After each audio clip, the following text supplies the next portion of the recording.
How to fix battery icon not showing in taskbar. साथीहरू तपाईहरुको पनि कम्प्युटर वा ल्यापटपको डेस्कटपमा ब्याट्रीको आइकन देखाएको छैन भने आजको यस भिडियोमा म तपाईहरुलाई कसरी त्यो ब्याट्रीको आइकन ल्याउन सकिन्छ भनेर सिकाउन जाँदैछु। भिडियोलाई पुरा अन्तिमसम्म हेर्नु होला र भिडियोलाई लाइक अनि च्यानललाई सब्स्क्राइब गर्न नभुल्नु होला। अब हामी ढिलो नगरिकन कम्प्युटर स्क्रिनतिर जान्छौं। सुरुमा ब्याट्री आइकन ल्याउनको लागि हामी डिभाइस म्यानेजरमा जानुपर्ने हुन्छ। त्यसको लागि यहाँ तलपट्टि रहेको सर्च बारमा गएर डिभाइस म्यानेजर टाइप गरेर त्यसलाई ओपन गर्नुहोस्।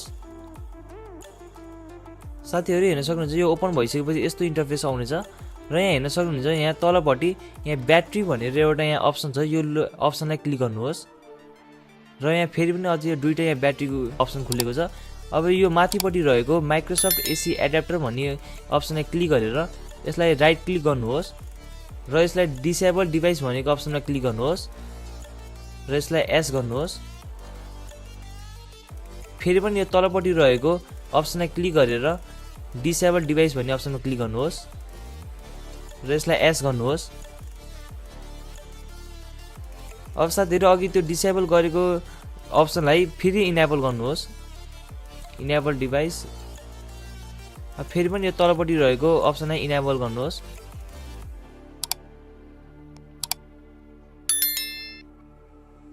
ल साथीहरु हेर्न सक्नुहुन्छ यहाँ तलपट्टि हाम्रो ब्याट्रीको आइकन आइसकेको छ।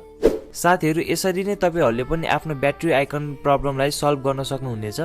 आजको पुरा भिडियो हेर्दिनु भएकोमा धन्यवाद। भिडियोलाई लाइक अनि च्यानललाई सब्स्क्राइब गर्न नभुल्नु होला ताकि यस्तै भिडियोहरु हेर्न पाउनुहुनेछ।